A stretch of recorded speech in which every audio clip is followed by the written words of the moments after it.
To those who don't play, soccer is just another game with a ball. But to a player, any sort of player, good or bad, young or old, soccer is action and emotion. You run, jump, twist, turn, fall. You lose yourself in the game. And then you have the ball. You are in charge. But as he waits his turn to play, a boy will dream.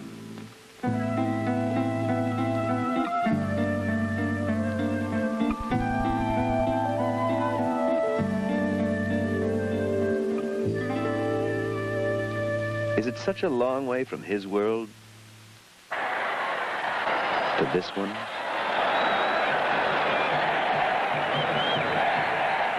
This became Pelé's world when he was 17 years old, a world of which he was unchallenged master for 13 years, bringing to it flair and drama and a new brilliance.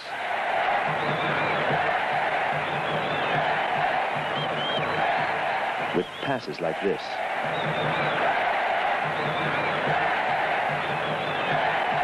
And goals like this.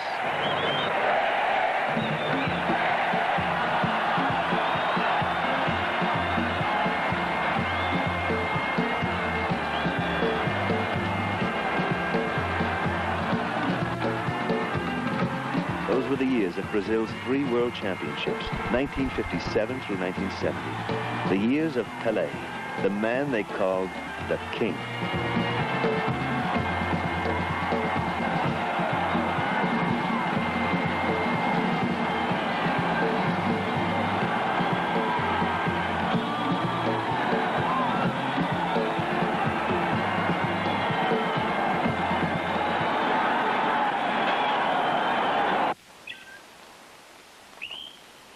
Santos Football Club Stadium, where Pelé plays and trains, where he began his professional career in 1956. A career that was to make him a hero all over the world. The soccer player's player, total master of the game's skills.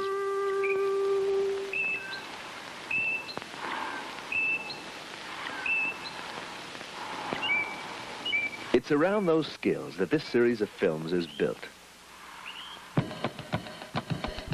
Skills such as ball juggling as a way of learning ball control.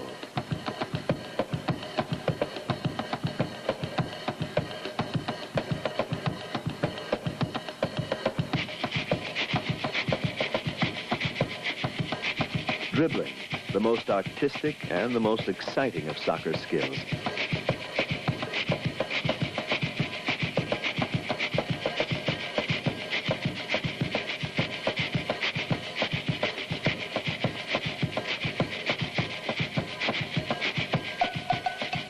Shooting, the not-so-gentle art of scoring goals.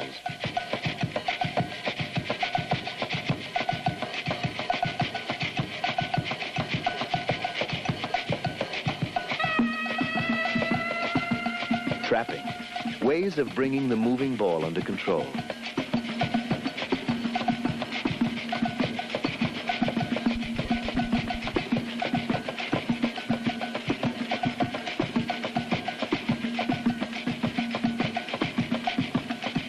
Heading, soccer's unique skill, using the head as a weapon.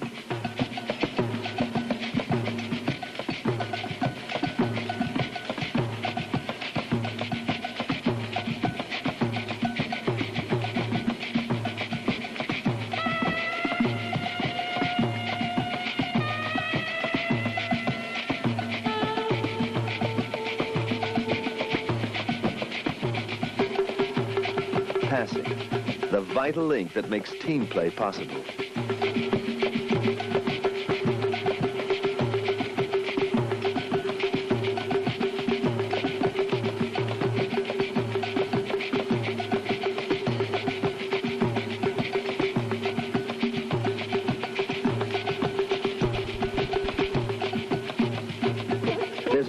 to everything. Penalty kicks, free kicks, goalkeeping.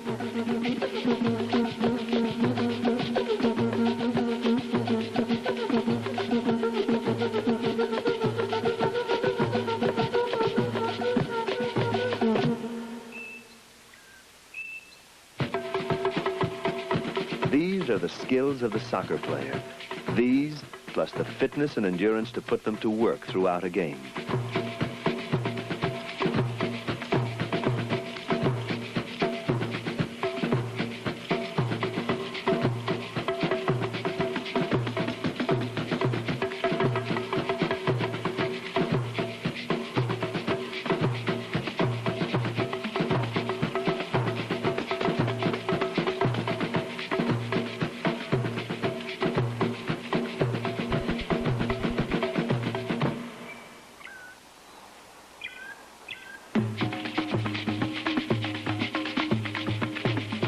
Pepsi-Cola, through its worldwide youth soccer program, presents this series in the hope that all those who play will learn something more about the game, and that all those who watch will find the game even more exciting.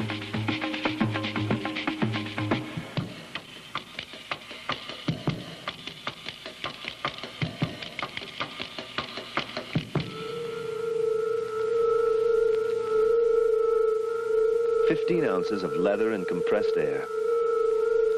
A dead object? No, not really. Just resting, waiting for a signal from its master. And suddenly it's full of life, doing everything that Pelé wants it to.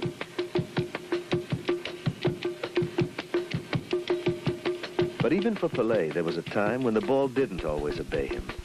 It was only hours of lonely practice as a boy that gave him this skill. Often he had no real soccer ball to practice with. He had to make do with whatever he could, maybe a ball of old rags tied with string.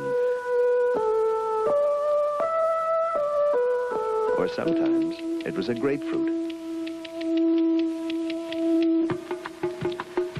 Well, all right, but you don't see Pelé juggling a grapefruit or even a ball for minutes on end during a game. So what's the point of learning a skill that can never be used when it matters? Well, ball juggling is full of essential soccer skills.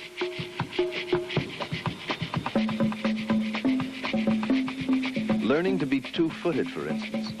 Pelé is naturally a right-footed player, but juggling helped him to develop control with his left foot. And concentration, learning to watch the ball closely. Balance. When your feet are busy controlling the ball, your arms must help with your balance. And juggling helps to develop touch, the ability to kick the ball gently or harder, just enough to make it go exactly where you want it.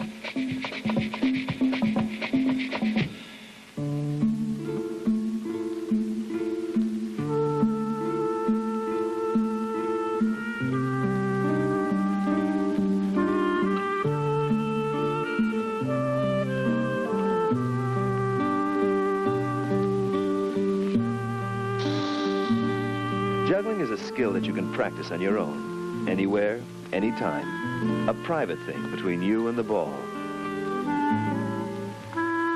Or it can be you and a friend.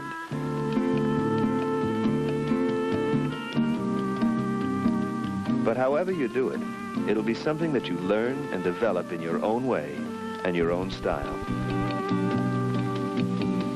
This sort of practice is not just for young players. It's just as important for stars, too.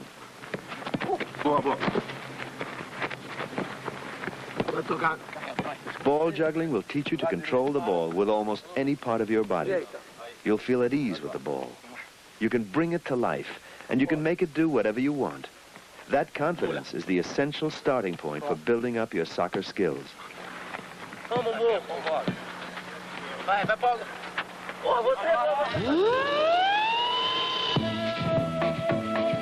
Skills such as this, the most exciting, the most spectacular, the most difficult in soccer. Dribbling, the art of moving the ball past opponents while keeping it under close control. It doesn't come easily to any player because it isn't just one skill, it's many skills. Ball control, balance, speed, acceleration, body movement.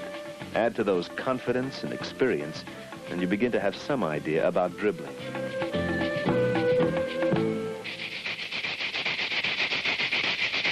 The ability to change direction suddenly, to move quickly to the left or the right, and to take the ball with you, is one of the basic skills of dribbling.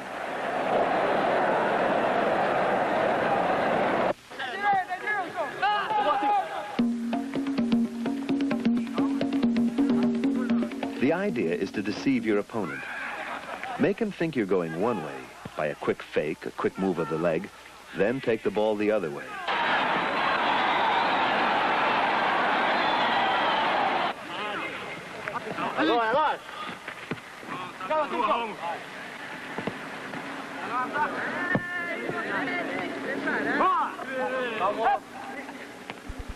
Often it isn't necessary to play the ball. A sudden lunge of the body is enough to make the opponent's move.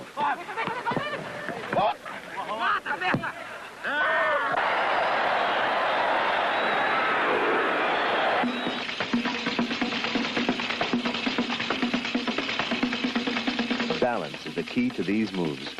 Watch how Pelé crouches over the ball, knees bent, so that his body is lowered. In this position, if Pelé does lose balance, he can recover quickly.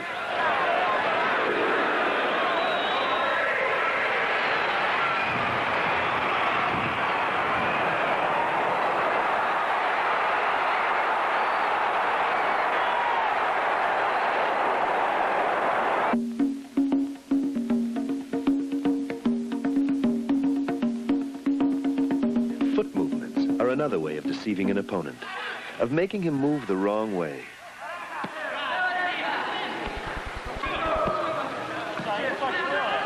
Passing the foot over the ball. Or, as here in a Brazil versus Yugoslavia game, across it while on the run. Playing it from foot to foot, anything to throw your opponent off balance, to keep him guessing. Dribbling requires sensitive control of the ball. For most players, this means using the front part of the inside and the outside of the foot. But Pelé has his own dribbling style, in which he frequently plays the ball further back on his foot.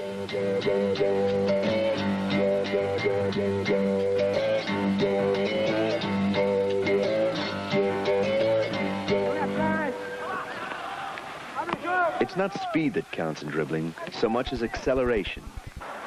The ability to change pace unexpectedly, to burst past an opponent with a sudden rush of speed.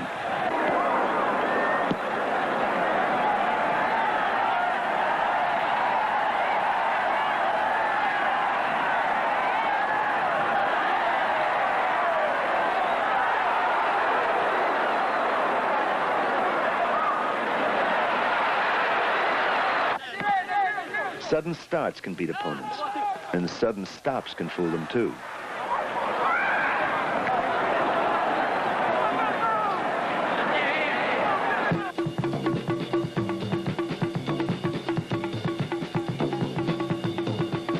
Dribbling is deception.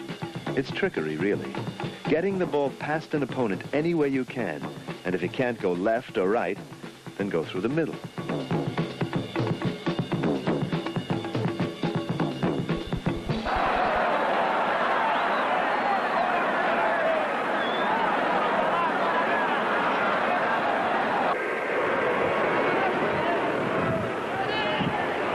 There goes Pele, leaving a trail of bewildered opponents behind him and setting up a goal for his teammate.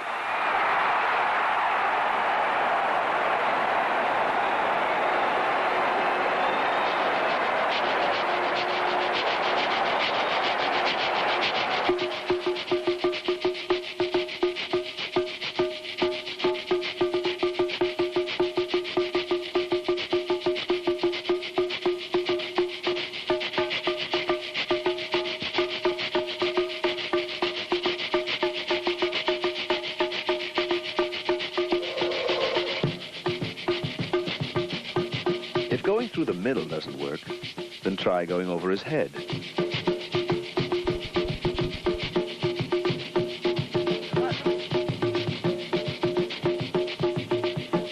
it even happens to the best of us. When dribbling, try to keep your body between an opponent and the ball. If he's on your left, play the ball with your right foot. If he's on your right, use your left.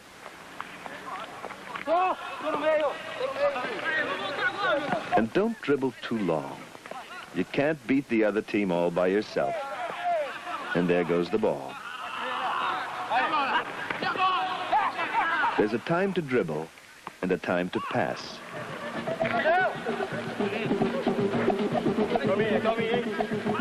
But really, there are no hard rules about dribbling. It's a very personal affair, and every player has his own style, his own way of doing it. Some are scrappy, always fighting for the ball. Some dribble with short steps. Others run with long strides. Some like to stop the ball.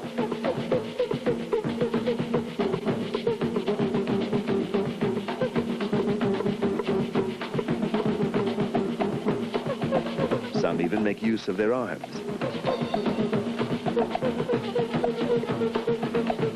And with others, it looks like sheer determination.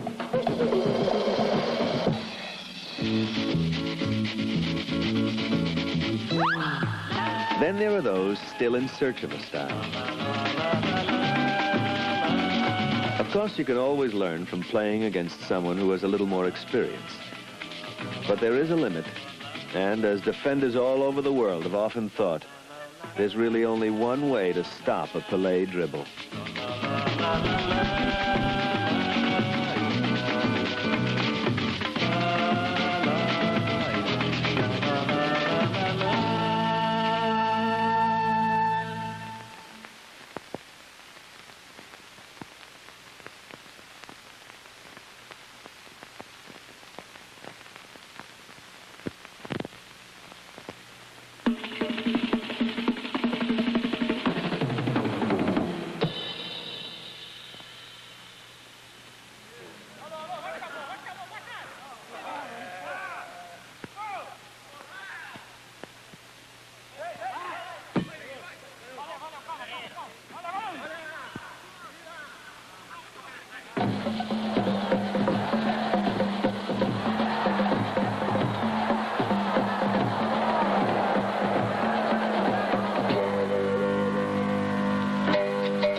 Soccer is a game of kicks. Kicks that come in all shapes and sizes.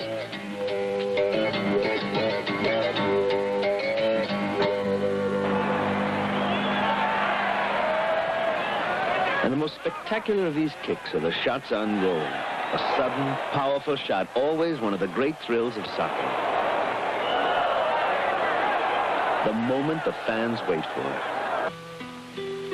They wait, tensely, like these in the streets of Rio de Janeiro, watching the 1970 World Cup final, 4,500 miles away in Mexico City's Aztec Stadium. They wait expectantly as they begin to sense the excitement growing. A moment of almost breathless suspense. Then it happens. Gerson, an unstoppable 20-yard shot.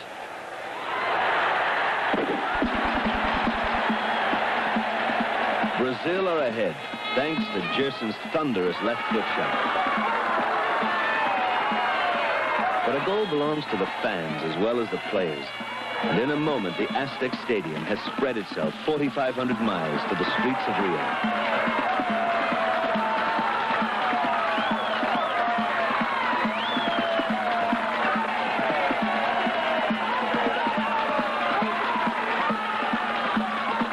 The essence of soccer is all in the excitement, the power, and the beauty of a hard-hit shot. Pelé shooting and scoring, something he has done over 1,000 times, and this is the shot that has brought him most of those 1,000 goals. The instep drive, the hard shot on goal, made with the hardest part of the foot, the instep. Kicking the middle of the ball to keep it low. That goal is only 8 feet high. Kicking with the toes pointed down and the knee over the ball. Correct positioning of the support leg, knee forward, foot alongside the ball and pointing at the target, is vital for accuracy with the instep drive.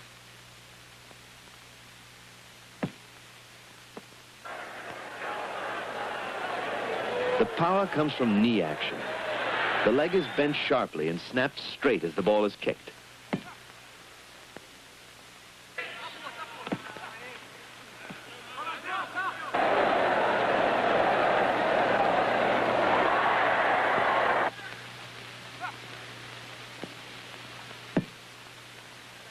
That's the instep drive. The goal scorer's #1 weapon.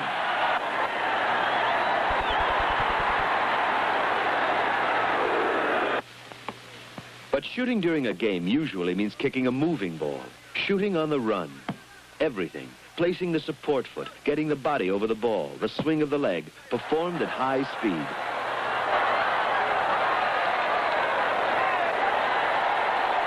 Against Czechoslovakia in 1970, it's Jairzinho who shoots perfectly on the run.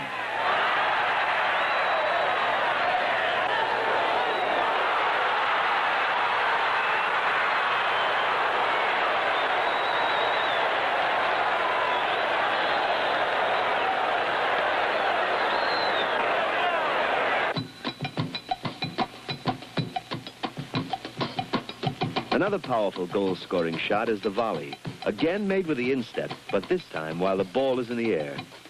And knee over the ball is again the key to keeping your shot low.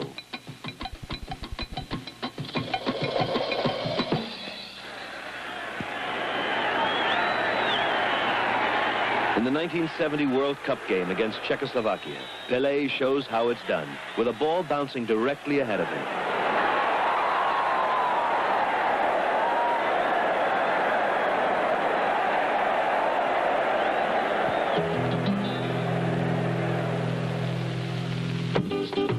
Soccer ball doesn't always bounce the way you want it to. If it bounces high, then how do you get your knee over it? Well, you don't. You use the side volley, where the ball is kicked with a sideways swing of the leg.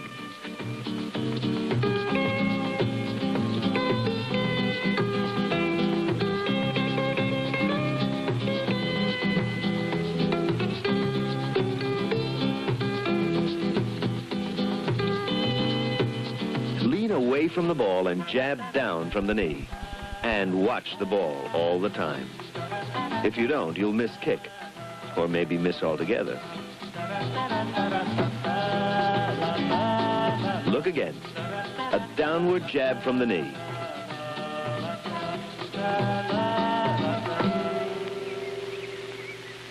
That's more like it. Then, like everything else in soccer, you just have to do it again and again.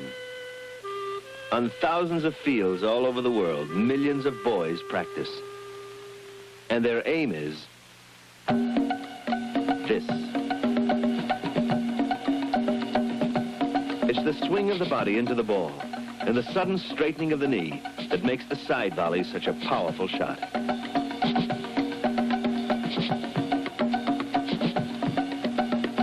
Ball traveling at over 70 miles an hour. It's perfect timing that gives a volley its speed and power.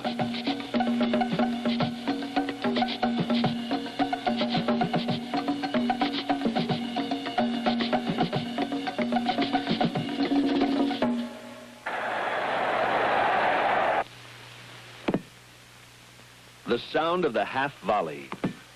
A ball kicked immediately after it bounces. As the ball is already rising, the half volley is a difficult shot to keep low. The knee must be over the ball to keep it down.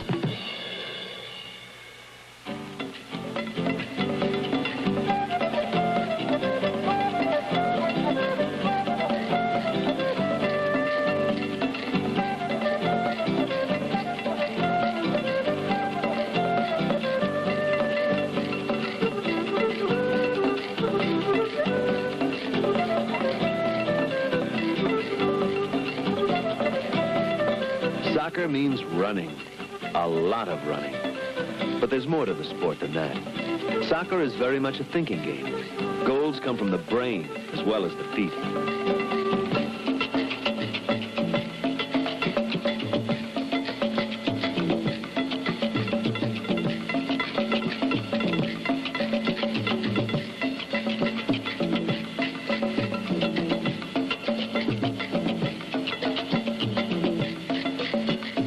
Shooting, kicking the ball hard is important.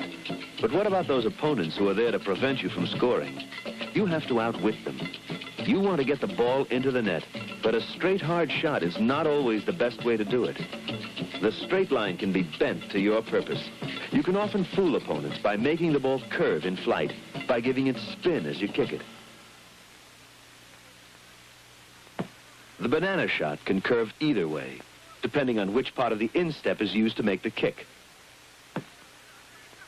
The outside of the instep curves it one way, while with the inside of the instep, the ball goes the other way. Rivellino, in the 1970 World Cup, curving the ball viciously past the wall of Czechoslovakia defenders.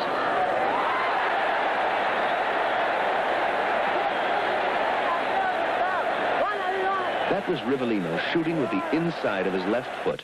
The same left-to-right curve can be given to the ball by using the outside of the right foot. The ball is struck off-center as the foot is swung across the ball.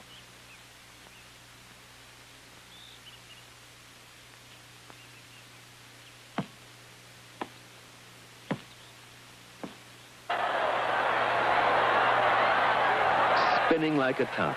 And that spin means a big problem for the goalkeeper. For the reverse curve, from right to left, use the inside of the right instep and kick across the right side of the ball.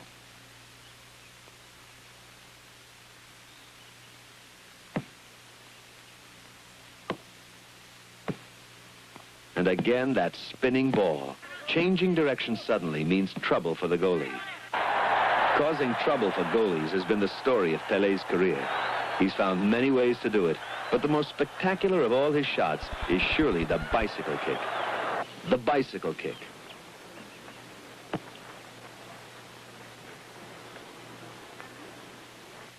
For a right-footed kick, the left leg leaves the ground first, then the right. A full swing up as the left leg now moves down. The knee snaps straight as the ball is kicked. Now back to earth. With both hands down to break his fall, Pelé seems almost to be calmly sitting down as he lands. Like pedaling in the air, it's the double leg movement that gives the bicycle kick its name. But it isn't easy.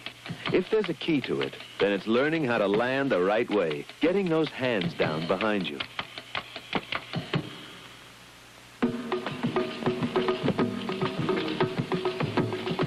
Bicycle kick. The instep drive. The front volley. The side volley. The half volley. The banana shot. Those are some of the different ways of shooting. And this is what shooting is for. And that is what brought fame to Edson Arantes do Nascimento, a poor boy from a small Brazilian village who became known all over the world as Pelé, the greatest goal scorer in the history of soccer.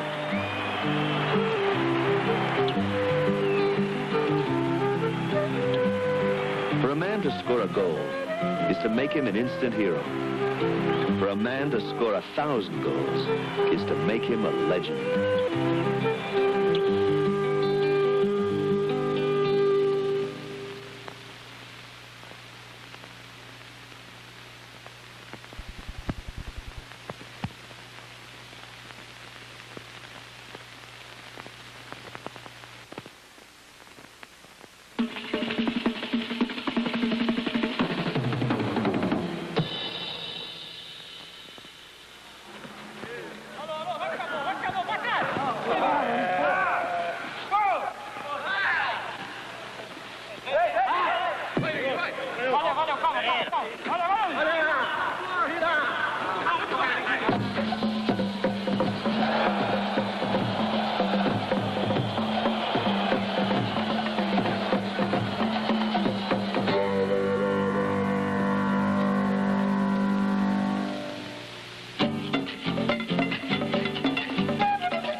about this for a moment.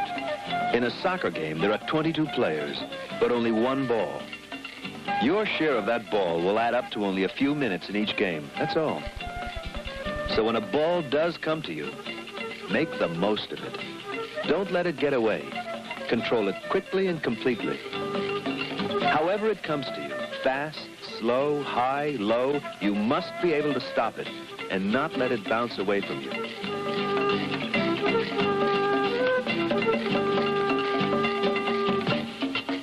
The secret of trapping is to treat the ball gently, cushion it, relax the part of the body used so that it gives slightly as it meets the ball.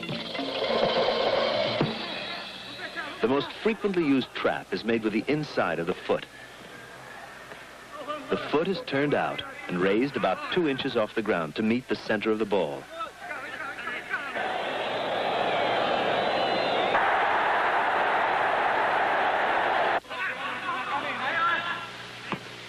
And trapping, like kicking, must be done equally well with either foot.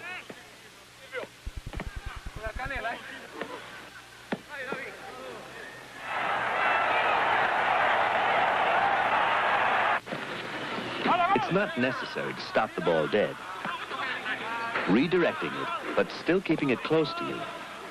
Turning with the ball saves time and can deceive opponents.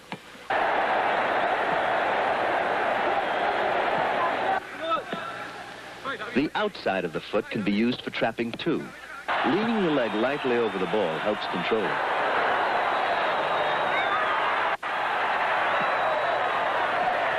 Or the sole of the foot for a ball coming straight towards you.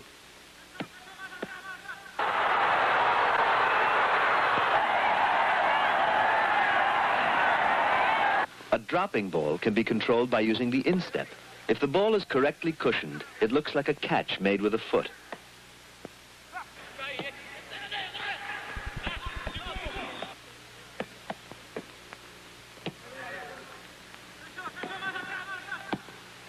Even when you're moving, trapping is a gentle art. The ball must be taken in stride and pushed ahead of you, but not too hard.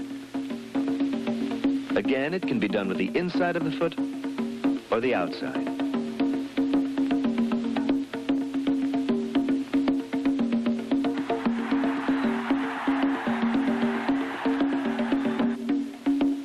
Trapping is not just for the feet. The whole body must be ready to control the ball. A dropping ball, for instance, can be trapped with a thigh, drawing the leg away as the ball hits.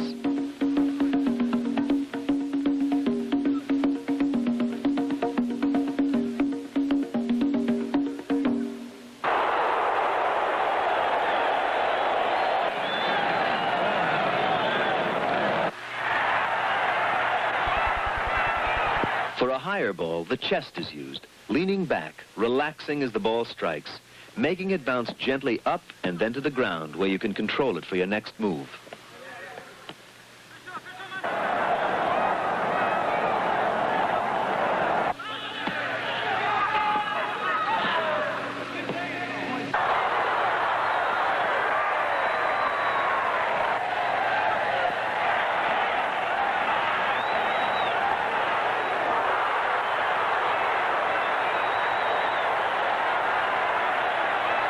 Using the chest to trap on the run may mean leaning back to receive the ball, or it may mean leaning forward over the ball.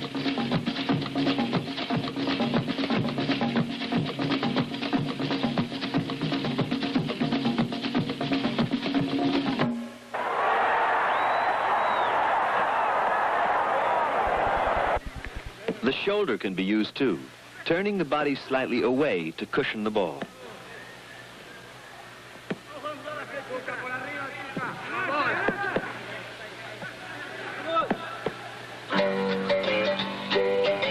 Head height does not have to be headed away. If there are no opponents to challenge you for it, it can be controlled with a head trap.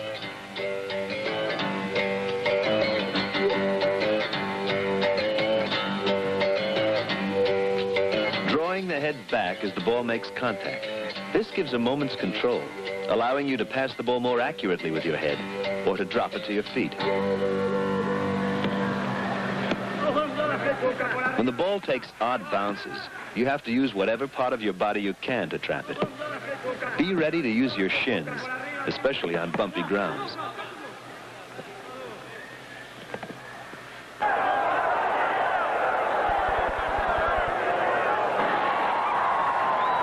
Or your stomach.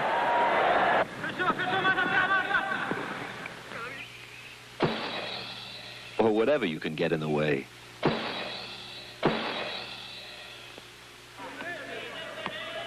Be ready for anything.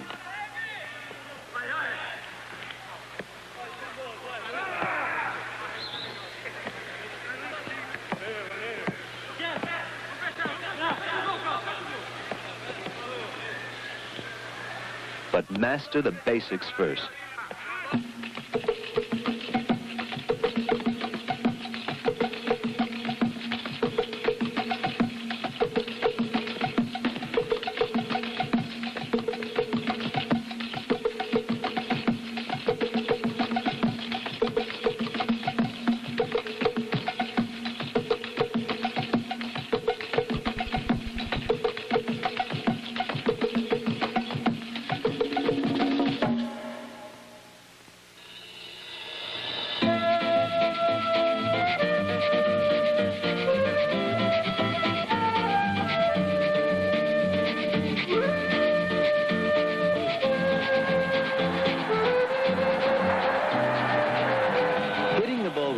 Is something special to soccer. In all other sports, baseball, basketball, golf or tennis, handball or football, if the ball comes at your head, you use your hands or a racket, or you duck.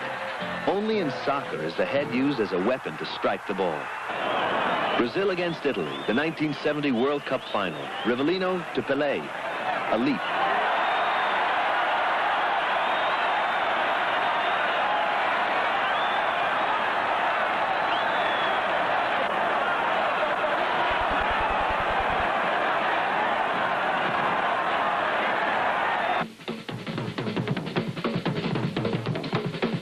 Learning to head like this starts with learning not to be afraid of the ball, not to panic when it comes flying into your face.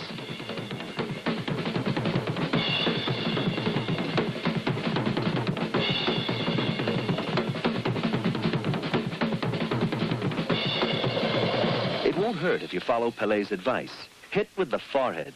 Eyes open, mouth closed. Forehead. Eyes open, mouth closed. As a confidence builder, throw the ball onto your forehead. Start softly, then harder and harder. Neck muscles stiff. As you get the hang of it, start thrusting your head forward to meet the ball. A few seconds and you'll see that it's all quite painless. So it doesn't hurt. You're ready to head the moving ball. Gently at first, a pair of you bouncing the ball back and forth. Body relaxed, knees bent, twisting and moving to keep underneath the ball. Don't head the ball hard. You're not trying to beat the other player. Just see how long the two of you can keep that ball up there.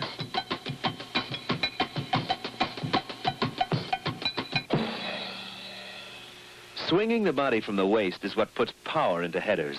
A sharp, almost vicious swing. The body becomes a catapult, pulled backwards and suddenly released, and away goes the ball with the speed of a bullet.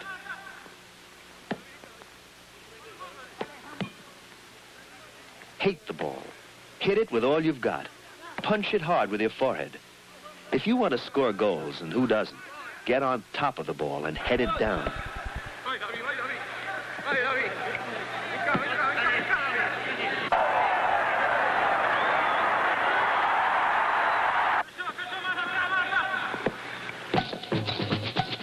In soccer, everything moves. The players are in motion all the time. The ball never stops rolling and flying and bouncing all over the field. Here they meet, a moving player, a flying ball. Heading on the run, and that means running backwards as well as running forwards.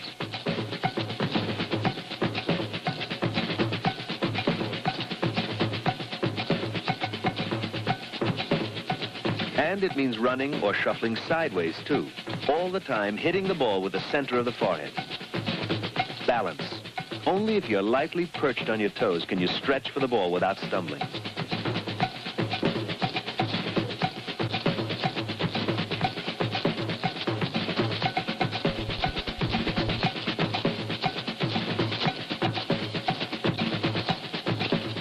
When the ball is above your head, take off.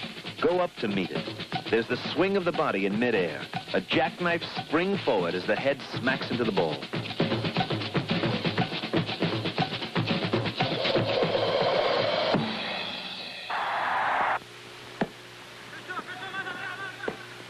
Body coiled, then a twist from the waist, and away to the side flies the ball, turned with the side of the forehead and a big twisting sideways swing of the body.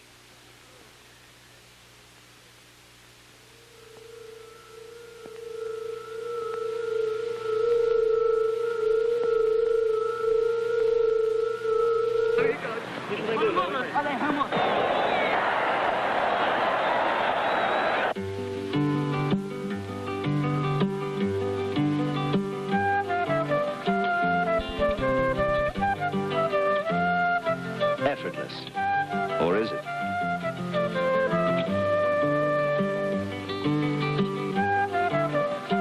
This way it doesn't look so easy, because it isn't easy at all.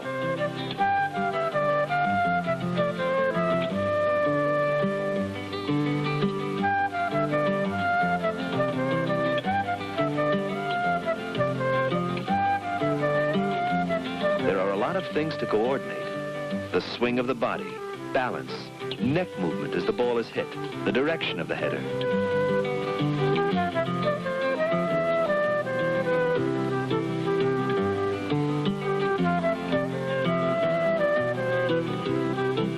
The mark of the master is to time them all perfectly. Like we said, it's more difficult than it looks. May we see that again, please?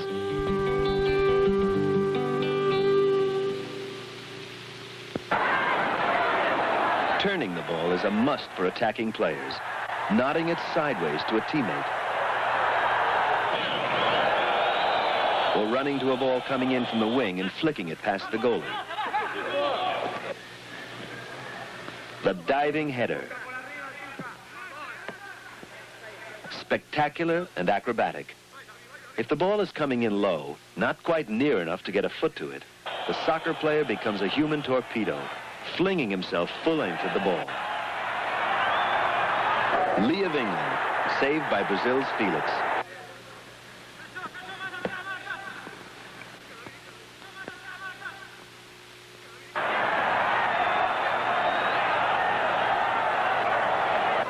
There are, unfortunately, always those opponents around to make life difficult.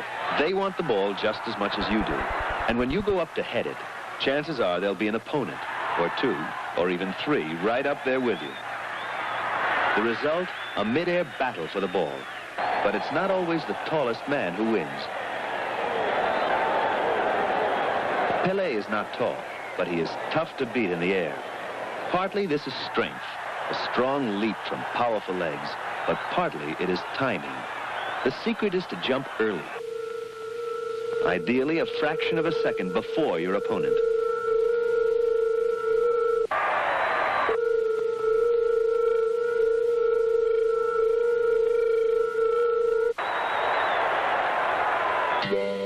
Dangling 8 feet up, 3 practice balls, targets for the Santos players at a training session.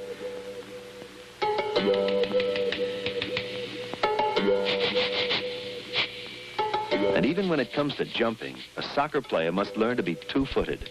First the left, then the right, then both together.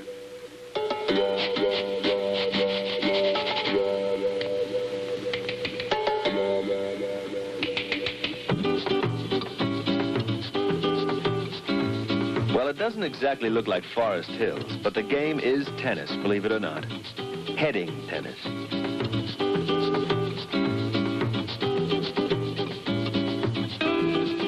You just use the center circle of the field. Don't bother with the net. The halfway line will do for that. 4 or 5 or 6, or is it more to a side? Keep the ball in the air after one bounce, and head it back over the line.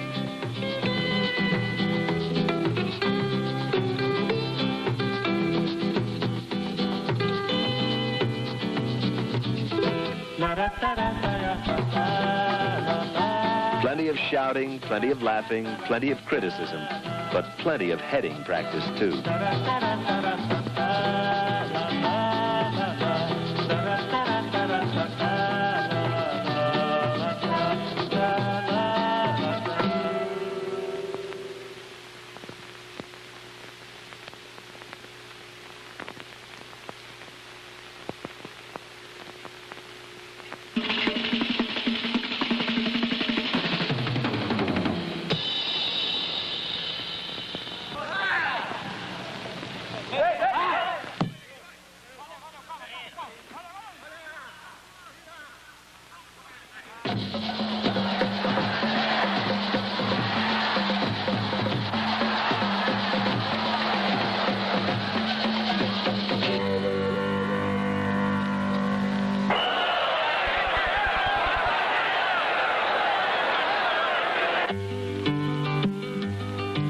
Santos Football Club, 1972. Pelé was a boy of 16 when he first played for Santos in 1956. He stayed with Santos throughout his career, as his fame grew, as he became the greatest player in the history of soccer. From his first game, Pelé was a star. And more than that, he was a team player, because he knew he was only one man out of 11, sharing one aim, to get that ball into the opponent's goal. But one man alone cannot do it. All have to help by playing not for themselves, but for the team. Helping each other, thinking for each other.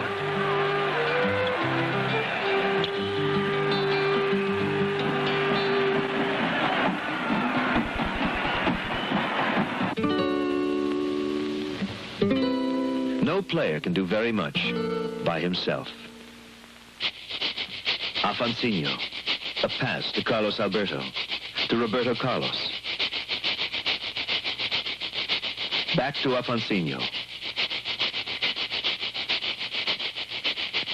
11 men sharing one ball, passing it, never hanging onto it for too long, always giving it to the man who needs it. Passing. It's like an invisible thread linking the players together in precise and beautiful patterns, a skill that helps to transform 11 men into a team.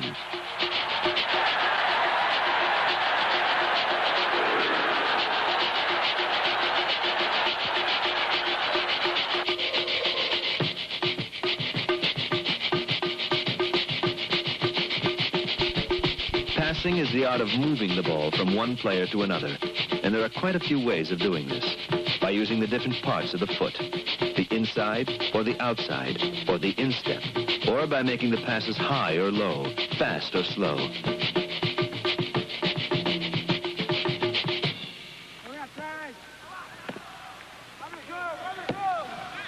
Most passes are made along the ground with the inside of the foot. Hitting the center of the ball with a large flat area of the inside of the foot gives accurate control of the direction of the pass.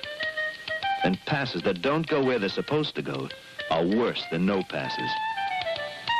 Support foot, pointing where the pass is to go, alongside the ball. Kicking foot, turned outwards with a flat inside area facing forward. Raised about 2 inches off the ground. A short backswing, and the ball is pushed firmly along the ground. Accuracy. That's what inside of the foot passing is all about. Even though the pass does not have the power of the instep kicks, if it's hit just right, the ball will move quickly and will keep rolling over quite long distances. Another type of pass, one that's almost a trademark of Brazilian-style soccer, is made with the outside of the foot, this area here.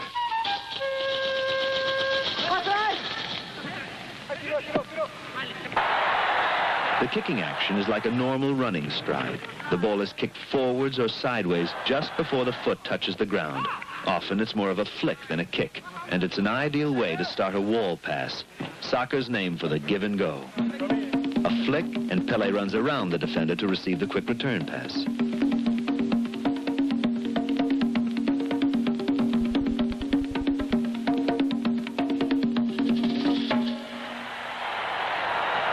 Against Yugoslavia in 1971, in his last game for Brazil, Pelé gets past the defender with a perfect wall pass. This time, Pelé is the wall, and he makes the return pass. Now a wall pass started with an inside of the foot pass. 1, 2, 3. The quick 1-2-3 pattern of the wall pass is one way of moving the ball past an opponent. Another way is to chip it over his head.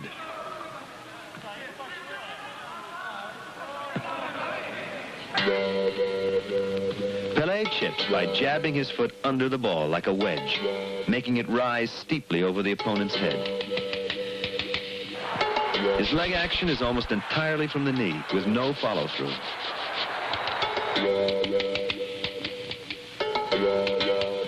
Jab hard.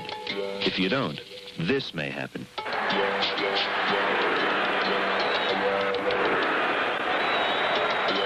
For long high passes, it's the lofted instep kick, with the foot hitting the bottom half of the ball.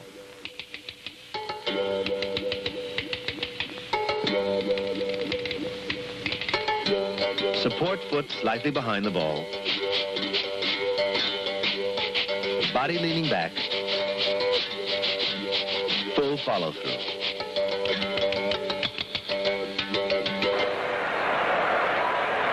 Kicking with the outside, or, as here, the inside of the instep, makes the pass curve in the air.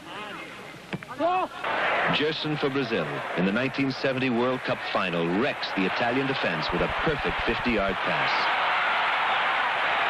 Then there are moments like this. Suddenly, for a second, your man is free. He wants the ball quickly. Hit it low and hard with an instep drive. Exactly as in shooting. The instep drive, knee over the ball, body leaning forward. But passing is a lot more than just kicking. It's thinking, deciding who to pass to, knowing the exact moment when to pass. And the passer has to make these decisions quickly. If he hesitates, he may find he no longer has the ball.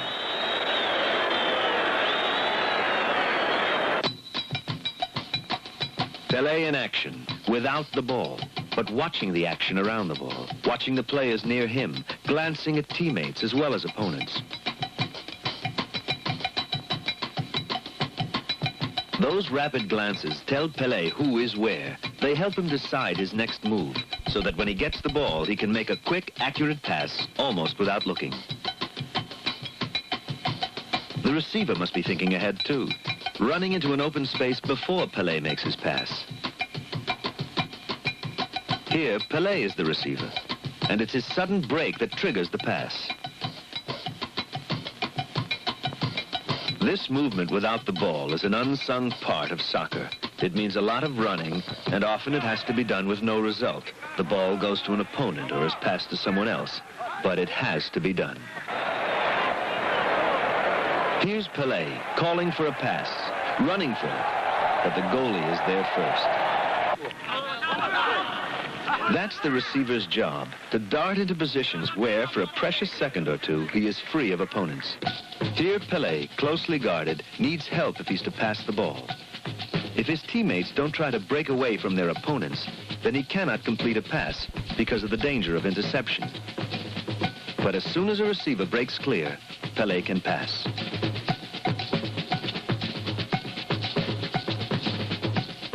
With no teammates to pass to, things can go wrong, even for Pelé. A good pass should not only be accurate, straight to the receiver like threading a needle, and out of reach of opponents. It should arrive at the right speed, be correctly paced so the receiver can control it easily.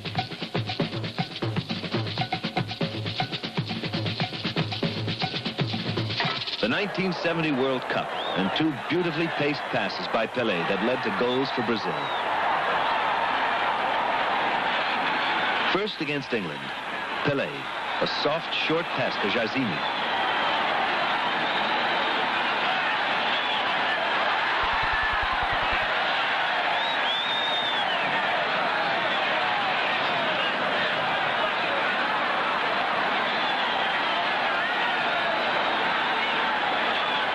And in the final against Italy, Pelé's pass is so perfect that Carlos Alberto doesn't even break stride as he crashes the ball into the net.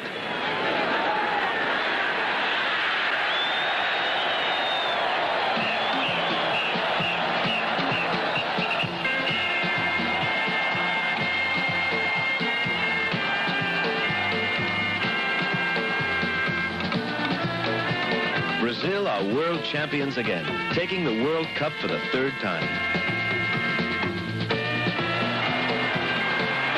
A moment of glory, but a moment that hides the years of practice.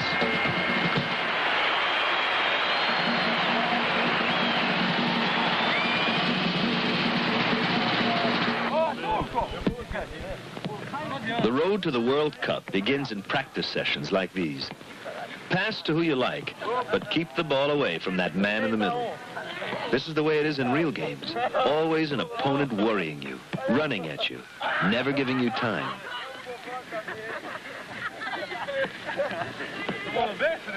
This is practice under pressure. The passes are all here. Inside of the foot, outside of the foot. Passes along the ground, passes in the air.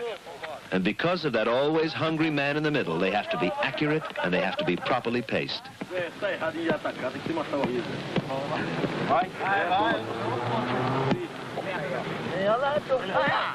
In soccer, it's the surprise move that often pays off.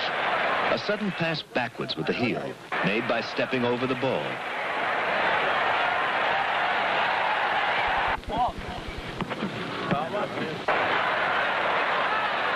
Or the crossover heel pass, made by crossing one leg in front of the other.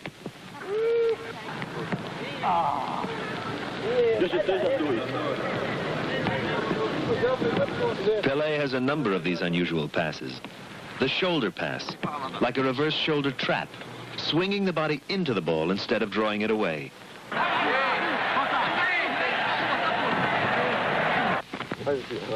And the thigh pass, striking the ball with the flat front part of the thigh. A little lower, and it's a knee pass. Even the toe can come in useful for a ball that's only just within reach. The toe, the shoulder, the thigh, the knee. These are not passes that Pelé uses in every game, but he's mastered and perfected them all.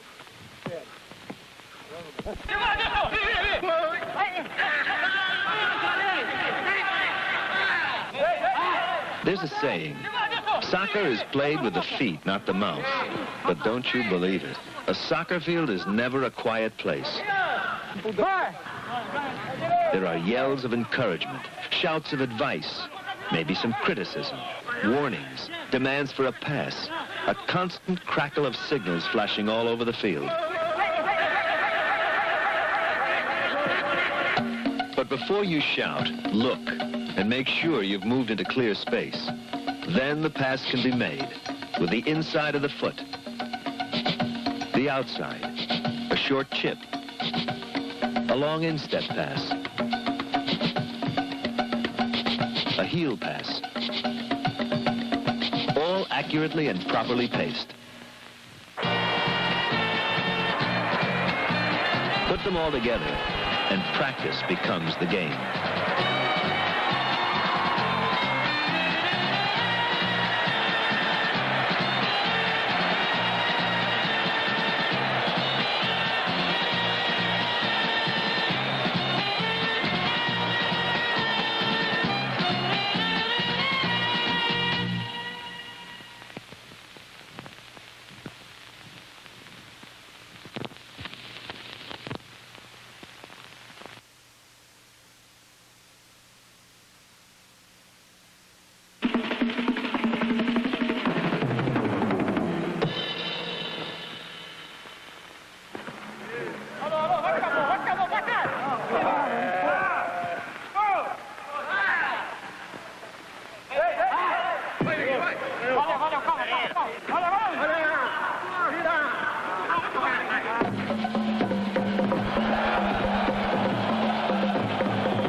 soccer career has been one memorable moment after another. Famous games, famous plays, famous goals. They stretch back for over 15 years. But 2 of those years stand out in Pelé's memory. Mexico, July 1970. Pelé's brilliant play inspired Brazil to their World Cup victory, winning the trophy for the 3rd time. No other nation had ever done that.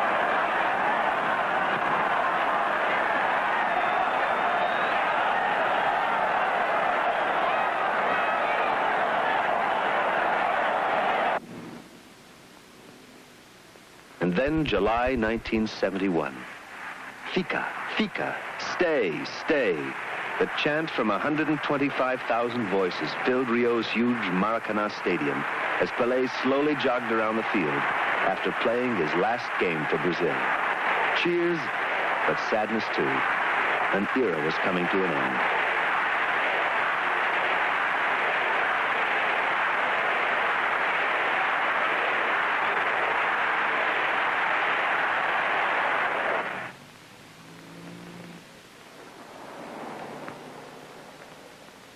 There had been another famous game 2 years before when Maracanã had roared for Pelé. He had scored 999 goals in his career. Would this be the game that saw his 1,000th? He knew it wasn't going to be easy. There was a goalkeeper determined not to be beaten.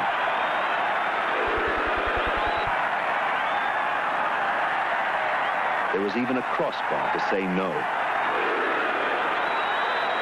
Then, late in the game, Pelé breaks through and is fouled. A penalty. Pelé will take the kick. Maracanã is alive with noise and tension. The crowd roaring him on, willing him to score.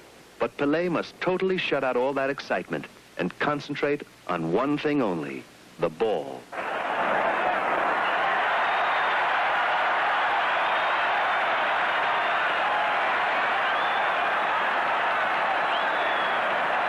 A moment of soccer history. Pelé's 1,000th goal, scored from the penalty spot. A perfect example of Pelé following his own rules for taking penalty kicks. Those rules begin with placing of the ball. Make sure it's firmly positioned on the penalty spot. Decide where you're going to kick the ball and stick to your decision. Don't change your mind at the last moment. Concentrate on the ball. Above all, don't look at the goalie.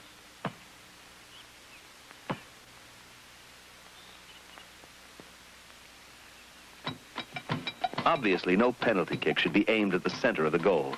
That territory belongs to the goalkeeper. The sticks with the red flags are 2 yards in from the goalposts. That is the area to aim for. Now, if you can get the ball in the 1 yard of space between the yellow stick and the post, you should score every time. A penalty kick should mean a goal.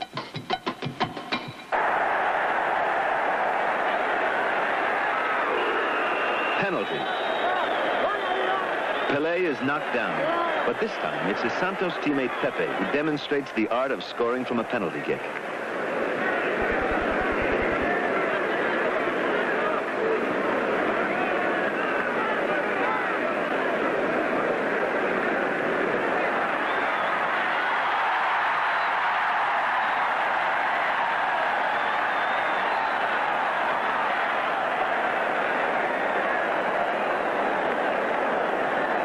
The penalty kick is a one-on-one situation.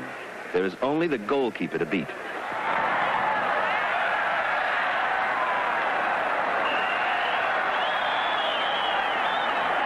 But things are not so straightforward on a direct free kick just outside the penalty area. There will be a wall of defenders blocking most of the goal.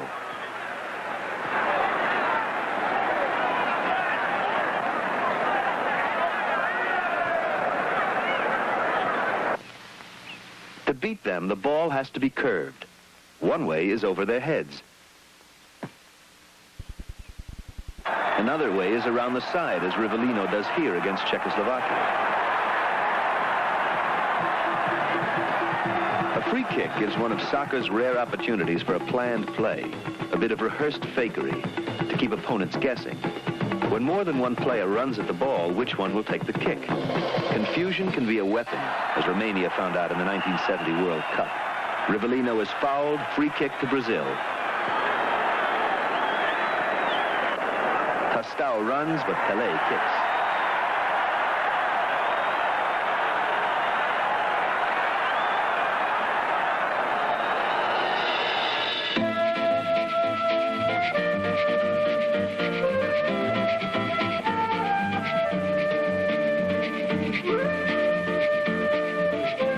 The last line of the soccer defense is the odd man out, the goalkeeper, the one player who can, who must use his hands.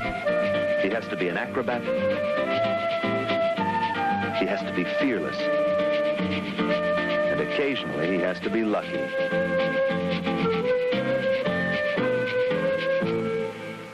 But above all, he must be able to catch the ball cleanly. The hands should be slightly behind the ball, fingers spread wide, and the wrists relaxed, giving slightly as the ball is caught.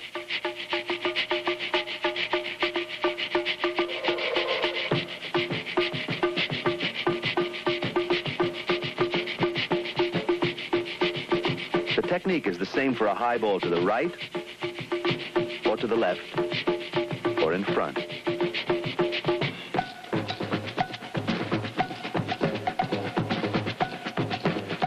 Whenever possible, the hands should be backed up with part of the body. For chest-high shots, the ball is trapped against the chest and clutched securely with both hands. If the ball is bouncing up, lean over it, still clasping it against the chest. Ground balls, even slow ones, must be treated carefully. Get down to them with the legs backing up the hands.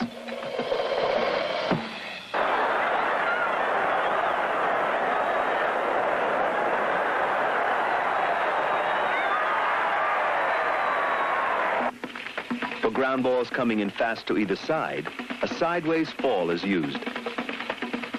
And again, the ball is clasped to the chest.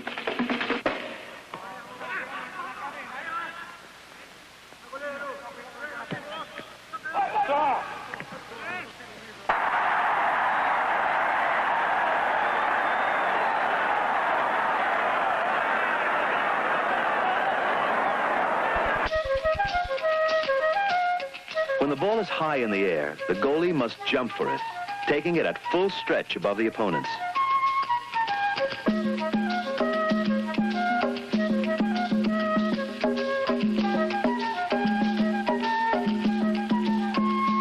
If he can't be certain of catching it, then he must punch it away with one fist or two, but the punch must be hard and up.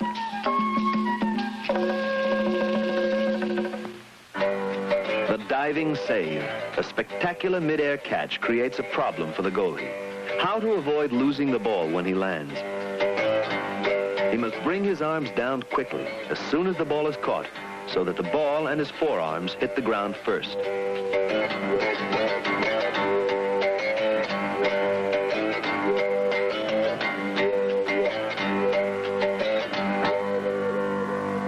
If the ball can't be caught, if it's going too fast or is barely within reach, it must be deflected wide of the goal. The open palm is used. A light touch, just enough to redirect the ball past the post.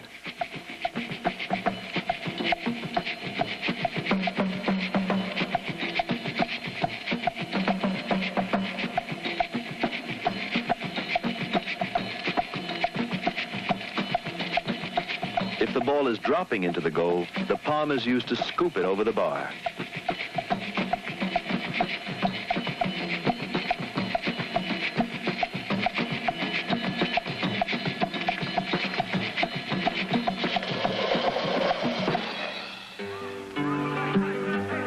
A goalie's job is not entirely defensive.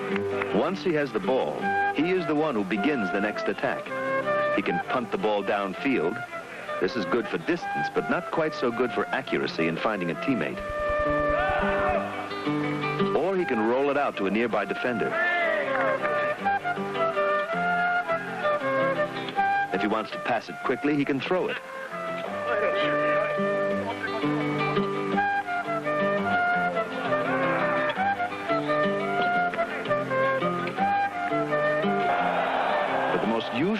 goalie is to lob the ball.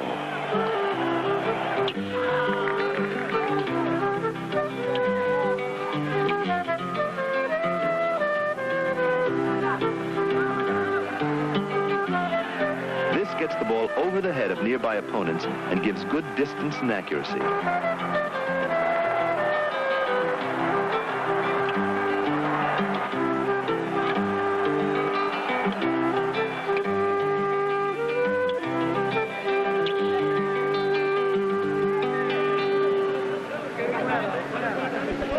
Another essential for a goalie is a loud voice.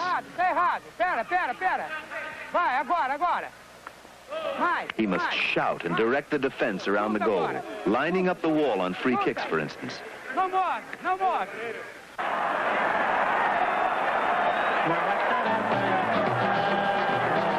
But when there is no wall, when the crisis comes, the goalie is all alone. He has to do it all by himself.